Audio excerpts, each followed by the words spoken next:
সকাল সকাল মা দারুণ একটা ঢ্যাঁড়সের রেসিপি করেছে, সেটা সম্পূর্ণ তোমরা মায়ের ইউটিউব চ্যানেলে পেয়ে যাবে বন্ধুরা। আর দারুণ খেতে হয়েছিল। আর একটু মানে কি বলবো, মা তো এখানে তেঁতুল দিয়েছি, তেঁতুল টকটা ঢ্যাঁড়সের সাথে টক এমনি ভালো লাগে, আর একটু বেশি করে দিলে আরও বেশি ভালো লাগবে খেতে। আর আমি তো পরে একটু বেশি করে দিয়ে খেয়ে নিয়েছিলাম। তো শুভ দুপুর বন্ধুরা, চলে এসেছি রান্নাঘরে এখন সমস্ত কাজ গুছিয়ে ঝটপট করে চলে যাবো তোমাদের সাথে দারুণ একটা হাতের হেয়ার ব্যান্ড তৈরি করে দেখাবো। তো চলো তোমরা আমার ভিডিওটা দেখতে থাকো, ভালো লাগলে অবশ্যই লাইক শেয়ার কমেন্ট করে সকলে পাশে থেকো বন্ধুরা। এখন 3টে বাজে, কাপড় চোপড় সব মাথার ওপর দিয়ে মেলা হয়ে গেছে। Welcome back to my new blog. আশা করছি যে যেখান থেকে দেখছো তোমরা সবাই ভালো আছো, সুস্থ আছো। তো এখানে আমি উল নিয়েছি, উলের কাজটা আজকে ভাবলাম আর করবো না, অনেক দেরি হয়ে যাবে। তো দেখো আমি এখানে 3টে রেভেন ফিতে নিয়েছি। তো আমার বিয়ের সময় না এগুলো বেঁচে গেছিলো বন্ধুরা, যেহেতু তত্ত্ব সাজানোর পর। তো আমি বললাম কী করেছে, আমার তো তেমন একটা ভালো হেয়ার ব্যান্ড নেই, তো আমি এমনি খোলা চুল সবসময় রাখি না, ওই কারণে হেয়ার ব্যান্ড কোনো সময় কেনা হয় না। তো ভাবলাম না, ঘরে থাকা জিনিস দিয়েই বানিয়ে ফেলি আজকে, তাহলে আমার মাথার একটা হেয়ার ব্যান্ড এবং মেয়ের জন্য। তো চলো আমি এখানে 3খানা কালার নিয়েছি, লাল, পিঙ্ক আবার লাল। তোমরা এখানে আলাদা আলাদাও কালার নিতে পারো বা একই কালারেরও নিতে পারো, তোমাদের মন পছন্দ তোমরা কালার নিতে পারো। তো চলো ফার্স্টে এইগুলোকে আগে সাইজ করে কেটে বিনুনি তৈরি করব বন্ধুরা। আর আমি এতে বিনুনি দিয়ে বানাচ্ছি, তোমরা চাইলে অন্য অন্য জিনিস দিয়েও থাকে। তোমার এমনি হয়তো পুরোনো হেয়ার ব্যান্ড আছে, কালার নষ্ট হয়ে গেছে বা বাচ্চার আছে, তো সেটার উপরেও লাগিয়ে নিতে পারবে অবশ্যই। তো সেটা তোমাদের সাথে অন্য একদিন শেয়ার করব আমি। আজকে তোমাদের সাথে এমনি জাস্ট বেঁধে যাতে মাথায় পড়তে পারে সেই মতো তৈরি করে, যেহেতু আমার কাছে এখন এই মুহূর্তে কোনো হেয়ার ব্যান্ড নেই।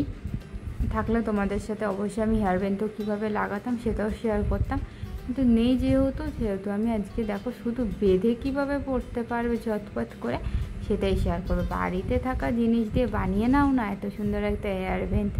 অবশ্যই কিন্তু লাইক শেয়ার কমেন্ট করে সকলে পাশে দেখবো। আর পিঙ্কটা কিন্তু মাঝখানে দেবো, যেহেতু 2খানা লাল কালার।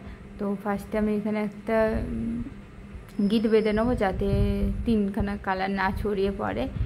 তোমরা অবশ্যই নিজেদের মন পছন্দ কালার দিয়ে তা তৈরি করতে পারো।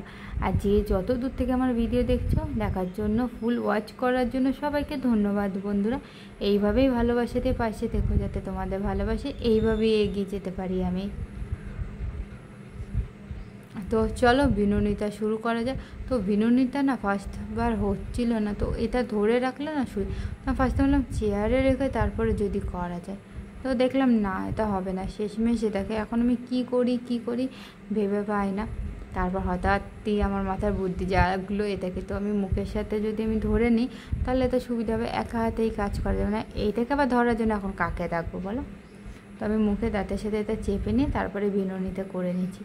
চলো বিনুনিটা করতে করতে তোমাদের সাথে কিছু শেয়ার করি। তো বন্ধুরা, ছোট্টবেলা থেকে এই টুকটাক হাতের কাজ করার ভীষণ শখ ছিল বা ইচ্ছা বলতেই পারো। আর আমি বাড়িতেও এর করতাম, বিয়ের পরেও মাঝে মধ্যে ফাঁক টাইম যেই পেতাম তখন বিয়ের পরেও করতাম। তো দেখো এটা কিন্তু পেঁয়াজ খেয়ে যাচ্ছে, তো আমি এটা যতটা লাগবে বাকিটা কেটে দেবো এবার। বন্ধুরা এই যে আমি দেখো দুপাশে এরকম ফিতেগুলো করে বেঁধে নিয়েছি, আর এই যে বিনুনিটা পুরো করে নিয়েছি। আর এখানে আমার একটা ছেড়ে যায় গলার মালার পুঁতিগুলো আমি ইউজ করব। তো কোথায় কোথায় ইউজ করবো সেটা তোমাদের দেখাচ্ছি। তো এটাকে না তোমরা, আমি যেমন এইভাবে হালকা করে পেঁয়াজ দিয়ে না, এই যে এই গোল থাকলো, তো জাস্ট এই দেখো এই তোমার হচ্ছে এই যে গিঁটটা ঠিক এইখানে আমি পুঁতিটা দেব, বা এই যে ধরো এইটা করলাম, এই মাঝখানে পুঁতিটা দিয়ে আমি সেলাই করব। তো এইভাবে আমি সমস্তটা করে নেব। তো তোমরা এটা সিম্পলও রাখতে পারো, এরকম সিম্পল তোমার এইভাবে থাকছে জিনিসটা। আর আমি এটাকে একটু ডিজাইনফুল করে তুলব। ঠিক আছে, আমি ডিজাইনটা করে নিই হাফ, তারপরে তোমাদের আমি দেখাচ্ছি। তো এইভাবে আমি গিঁটগুলো সমস্তটা আগে দিয়ে নেব।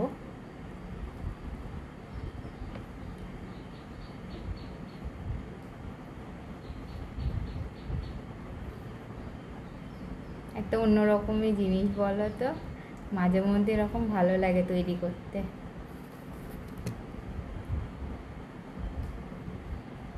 তো দেখো এটা সিম্পল ছিল, কিন্তু আমি যখন এইটা তৈরি করছি, এইটা দেখো কত সুন্দর লাগছে দেখতে, তাই না? তো আমি কিন্তু এটা এক পাশ না এইরকমই রাখবো, জাস্ট এক পাশের কিছুটা অংশ এইরকম তৈরি করব।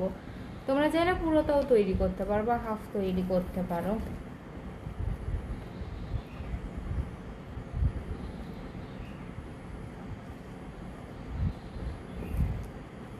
সবসময় তো কিনেই পরি, তো তেমনভাবে আমার একটা পরা হয় না, চুল যেমনভাবে ছাড়া হয় না, কিন্তু মাঝে মধ্যে ইচ্ছা করে, তখন ভাবে একটা সুন্দর হেয়ার ব্যান্ড থাকলে দেখতে একটু অন্যরকম লাগতো, সেই কারণেই তৈরি করা।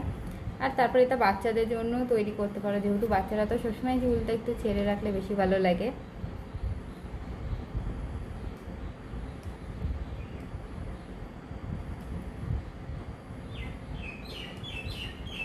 তো দেখো আমি এই যে পুরো পেঁয়াজ দিয়ে নিয়েছি, দেখতেই পাচ্ছ, এই দেখো।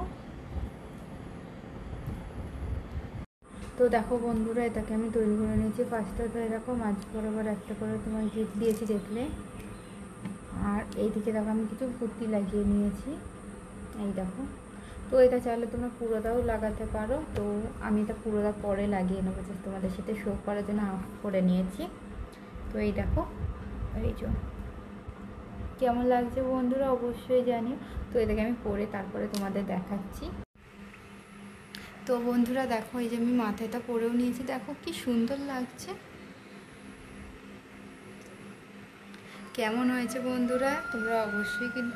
আর এই পুঁতিটা না, এটা পুরো রাউন্ড করলে না আরও বেশি সুন্দর লাগে। তো এখন যেহেতু প্রায় তোমার হচ্ছে কি না 3:30 পৌনে 4 বাজতে চললো, তো আমি দেখো এখন পুরো রাউন্ড করবো না, এটা আমি পরে তোমার রাউন্ড করে তোমাদের সাথে অন্য একটা ভিডিওতে অবশ্যই শেয়ার করবো বন্ধুরা। তো ভিডিওটা আজকের মতো এত দূর পর্যন্ত। যদি আমার এই ছোট্ট হাতের কাজটা তোমাদের ভালো লেগে থাকে, অবশ্যই লাইক শেয়ার কমেন্ট করে সকলে পাশে থেকো, সকলে এইভাবে সাপোর্ট করে দিও, যাতে তোমাদের ভালোবাসে এইভাবে এগিয়ে যেতে পারি। এইভাবে তোমরা আমাকে প্রত্যেকদিন ভালোবাসা দিয়ে এগিয়ে যেতে সাহায্য করো বন্ধু। আর অবশ্যই কিন্তু এই সুন্দর হাতের কাজটা কেমন হয়েছে অবশ্যই কিন্তু কমেন্ট করে জানিও সকলে।